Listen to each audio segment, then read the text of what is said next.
Hello, how are you?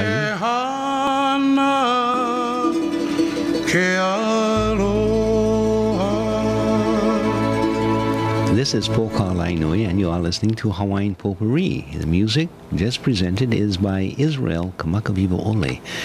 I have a whole listing of various songs from him, but this one didn't show me the title of this song, and so I was uncertain and wanted to find out what song is this.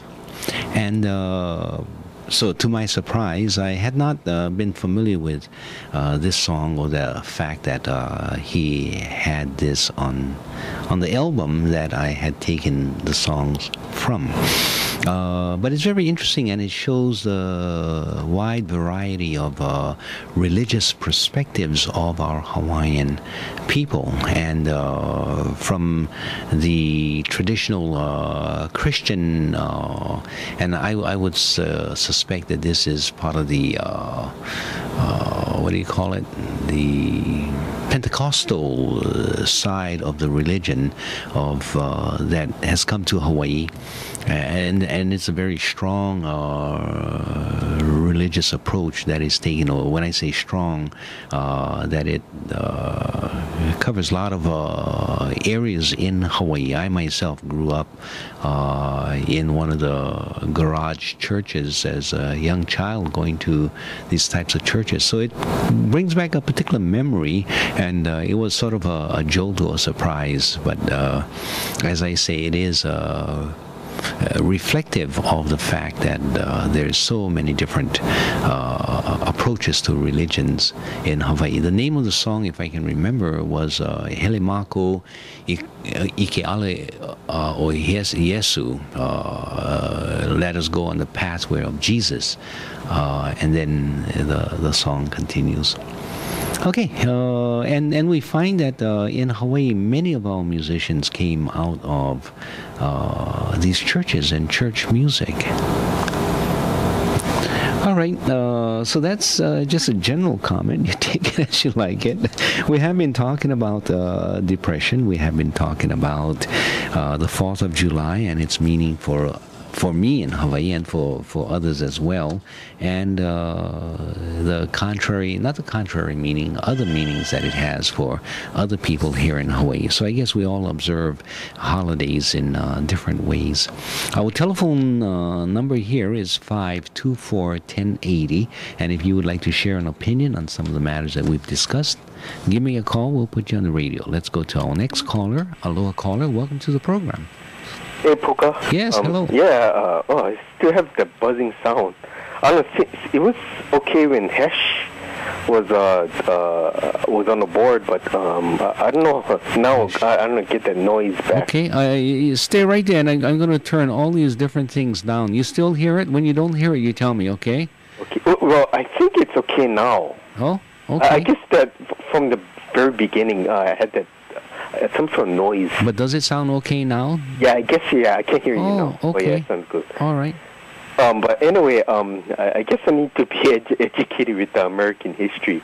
Mm-hmm. Before July, I guess 4th or 5th, before the, I guess the birth of America, mm-hmm. What was this country called? You would know. Well, I think it wasn't called a country. It was the New World for some, and this was during a particular time during Columbus period, and as he, brought news back to Europe, and it was known as the New World.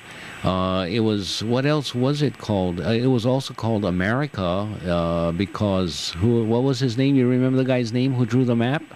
No, not really. But when you say America, you including Canada too, right?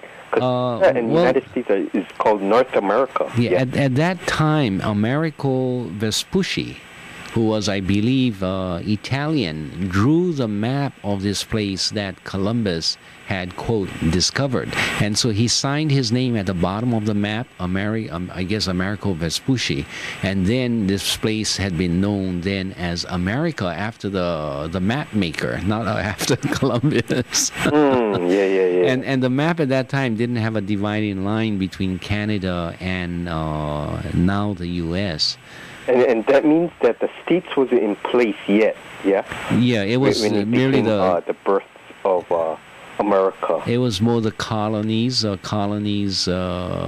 established by the British and by various churches, or I guess the British had designated different colonies by different kings or different monarchs, and they were given sort of patents or allowances for establishing themselves in these areas. And then they were also told not to go too far into the the West, because those were Indian lands and those were protected lands, and you're not to go further in. A lot of people in America by that period of time really didn't like that idea of being stopped from transgression into Indian territories, but the British were there or the British soldiers were stopping these colonists from going beyond that point. And so what they wanted to do was, in order to expand businesses and be more expansive as a nation, they were saying, well, these people in Britain don't really understand our issues. And so to a certain extent, they started looking at the issue of taxation and the rule by King George, and tried to change the not the dimensions, but the terms of the controversy more to one against the oppression by King George, but the real effort by many of these colonists was to expand into Indian lands. And so that you see, after the Declaration of Independence, and as they moved to remove themselves from British control, immediately after that they went further and further into Indian lands and eventually crossed all the way to the Pacific coastline. So it was, I guess, before the independence, there was a British invasion on the Americas.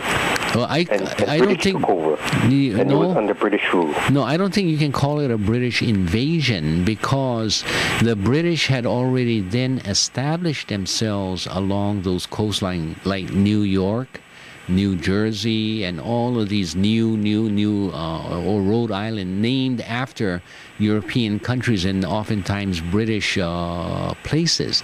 Or so, like, for example, New England, yeah? Yes. Yeah. That whole idea. I see. Oh, okay, I see. So, I guess after the, when the independence came around, did the British go back to Great Britain, or they kind of stayed? Well, they then moved up further north, and so they controlled, of course, Canada and that area there. And so there was still a period of time that there was this tension between Britain and the colonies, until the colonies were then changed their form, and they were called, what were they called? Eventually the United States of America. Yeah. So, I guess after independence and so on and so forth, I guess the American Civil War came about between the North and the South, right? Yes. And, I guess southern states, I don't know if they established themselves, but I think the area was called Southern Confederates, and then you had the Northern Union. So they divided themselves between the North and the South. The division was based on economics and the practice of slavery.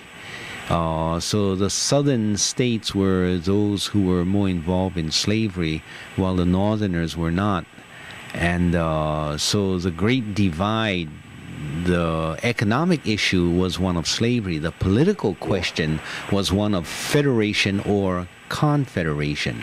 The states was already in place, yeah? States, although it was just divided between North and the South. Yes, that's true, but sometimes they were called commonwealths, not necessarily states. But from the federal side, they were seen as states. And even today, you see them as commonwealths. Sometimes they call themselves commonwealths or states, and these are seen as one and the same. So when you go to court, for example, in a particular state, they say the Commonwealth of, and then they name the name of the state. Yeah. Yeah. I guess later on, then that had the Spanish-American War, which is it's a war between America and Spain, and I understand that America went around the world attacking Spanish. Well, yes. Is that right? Yeah, and it I was understand the Spanish war spread to Philippines and Puerto Rico, right. all over the world. Because Spain was also a colonial country, having extended its arms, of course, in many, many different parts of the world, including the Pacific Islands, as well as in South and Central America, all Spanish, most of them Spanish. You get the Portuguese in Brazil. But Spain was a major conquering country, the conquistadors and all that stuff. Yeah. So when the United States fought the Spanish War, it was actually aggression by the United States, and they used Cuba as the main, not Cuba, what was it? Yeah, was it Cuba, I think, as a main touchstone in declaring war, using the Maine as the instrument to set the war in place. It was part of that, what do you call it, yellow journalism, in which the newspapers created a war. And so America kind of just send ships all over the world and fight the Spanish colonists? I guess so. They did. For example, and that was when they took over Hawaii and then used Hawaii as point for outbasing their ships so that they could fight the Filipino War and take over. And they didn't really win the war in the Philippines. It was a settlement reached in Paris. And it was a Treaty of Paris where the Spanish said, okay, you take this, you take that, etc., etc. And so that's how that war concluded. Now, the Filipinos themselves are saying, hey, wait a minute, Spain has no business giving us away to somebody else because we were an independent nation, recently declared independent prior to the Treaty of Paris. And then here the Spanish goes and gives us to the United States, and the United States has a goal of accepting the Philippines as if it was something that could be traded and accepted. And so you had the Filipinos fighting against the Americans for many, many years until they got their independence from the United States.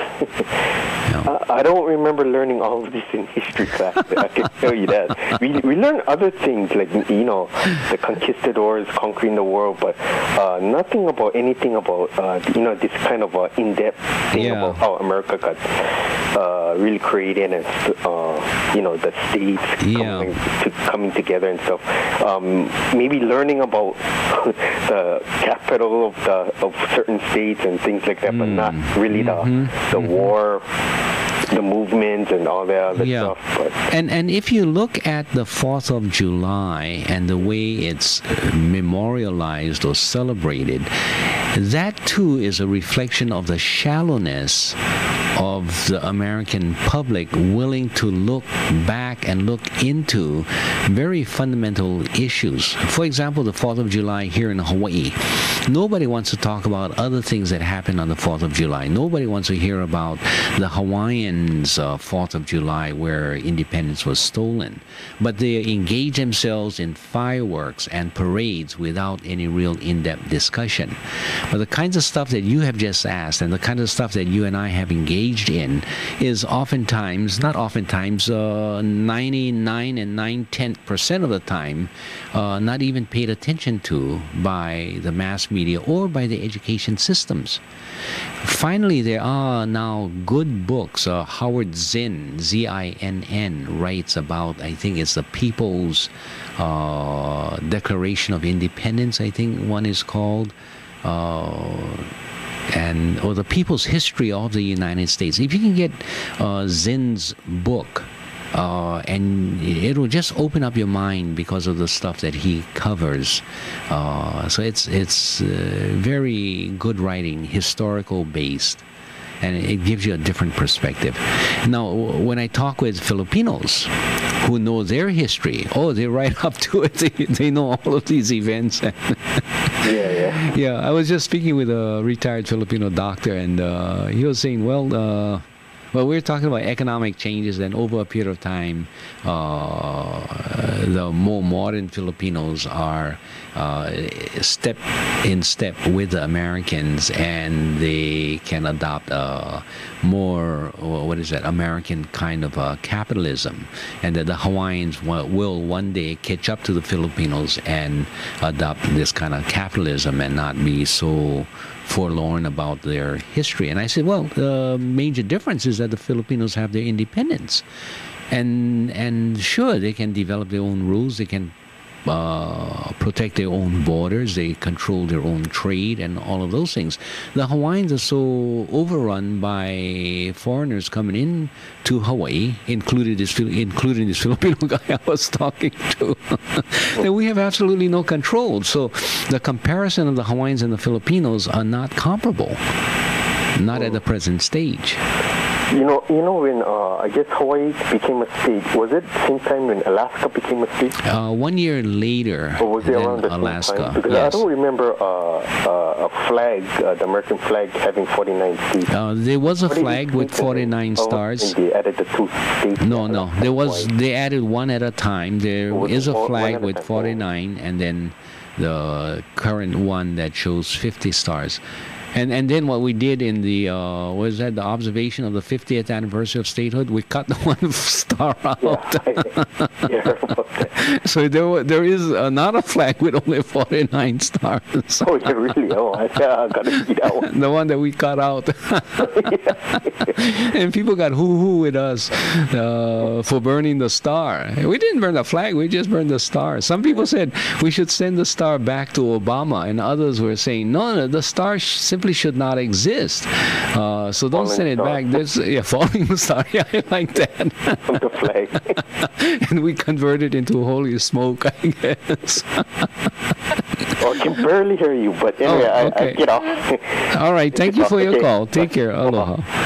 And if you would like to call, our telephone number is 524-1080. If my fractured history of the United States needs correction and you are familiar with the correction, give me a call, 524-1080. And I don't pretend to be an expert on U.S. history or even Hawaiian history. So anytime I need to be corrected, fear not, give me a call and put me on the straight line rather than the crooked line. Okay? You are listening to Hawaiian Potpourri, and we are produced by the Hawaiian National Broadcast Corporation. Today is the 7th day of July, and the time now is 26 minutes past the hour of 5 o'clock. Okay, other things that are happening, and if you would like to call, our telephone number is 524-1080.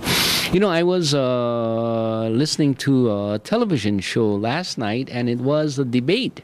Not really a debate, but a dialogue or a talk story or a inquisition led by Dan Boylan, who had as his guest Ben Cayetano, Kirk Caldwell, and Mayor Peter Carlisle. And so it was an interesting discussion, and at the same time, I also noticed that on the 4th of July, midweek, Dan Boylan wrote an article, and I had not known that the article had been written. The debate, I think, occurred on the 6th, was it the 6th of July? And anyway, Boylan handles it very interestingly, and then if you listen to the debate, how Cayetano was very peeved with especially Kirk Caldwell for not being clear or faithful to what the truth is. I'm going to read Dan Boylan's article and give you an opportunity to call. After reading the article, we'll go again to another song by Israel Kamakawiwa Ole, this time with a name, so I know exactly what to expect. So here we go. Boylan says, Bogus Ploy to Discredit Cayetano. You've probably seen the ad by now. An off-camera interviewer stops a mu'umu'u-clad local woman on the street hands her a sheet of paper and says, "Excuse me, have you seen the facts about Ben Cayetano's illegal contribution?" $500,000 in illegal contributions? She asked. Cut to a bald-headed man in an aloha shirt reading the $500,000 figure. "It's all here in black and white." Cut to another woman on the street. "That's incredible. Did he have to give it back?" "No," says an off-camera voice in disgust. "He found a loophole. He's keeping it." Cut to a Filipino man on the street who says, "And now he wants to be our mayor?" "Not with my vote," says the woman who previously found the $500,000 figure incredible. Back to the bald-headed man. "It's all here in the record," he concludes. It's tough stuff, and I suppose we should have seen it coming, or something like it. When a politician threatens a $5.3 billion infrastructure project backed by years of planning and apparent approval by the electorate and powerful labor, political, and business interests, there was bound to be pushback. Pacific Resource Partnership, a strong supporter of the rail project, sponsored the ads, which come with a few different riffs, but the same basic structure. Cayetano has fired back that he knew nothing of the, quote, false name contributions to his gubernatorial re-election campaign. During my 1998 campaign for re-election, our supporters raised more than $5 million in campaign contributions. I did not handle fundraising. There was a committee of several supporters that did the work. When he became aware of the violations, Cayetano, quote, called Bob Watada, who was chairman of the Campaign Spending Commission back then, and informed him that there was no way the funds could be returned because it had already been spent for the campaign. Watada instructed him to return what was left in the campaign account, and the case would be considered closed. Since PRP began to run the ads, both Watada and former Campaign Spending Commission member Della Albilati have come forward in support of Cayetano. Watada and State Representative Bilati are upright public servants. So is Cayetano. But the stretch of big money and the corporations it fertilizes has filled Hawaii politics for as long most of us can remember. The illegal, quote, false name contributions of 15 years ago may have besmirched the campaigns of Cayetano in 1998 and Mazie Hirono in 2002. They ended the political career of Mayor Jeremy Harris the same year, and they showered fines and opprobriums on offending developers, architects, and engineers. Today we're faced with legal corruption. The scads of money in the candidates' campaign coffers allow them to avoid debate and spread falsehoods about their opponents. It allows contributors to buy access to elected officials, if not worse. It reminds all of us that we are among those who, quote, are created equal, but nowhere near so equal as those who can give generously to political candidates. On the national level, campaign financing has grown even more obscene. For more than a year, Barack Obama's campaign officials crowed that they would run the first $1 billion presidential campaign. Last week, they acknowledged that they would be outspent by Mitt Romney and his super PACs. We can thank the Supreme Court's decision on Citizens United. U.S. Senator John McCain recently characterized it as arrogant, uninformed, naive. New York Times columnist Andrew Rosenthal has credited with creating, quote, the super PAC freak show that is the 2012 elections. What do you think about the campaign to besmirch Ben Cayetano on that basis? Sponsored by the PRC, is it? Pacific Resource or Partnership, PRP. And in fact, the head of the PRP was a former campaign manager for Meiji Hirono in 2002, which also engaged in having received monies that were inappropriately contributed.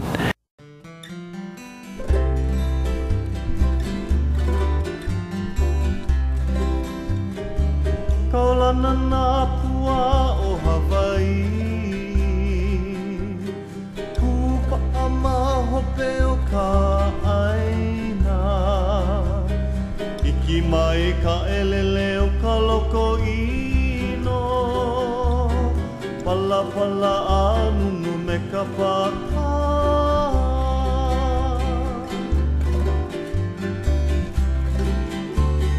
Pane mai Hawaii moku o ke ave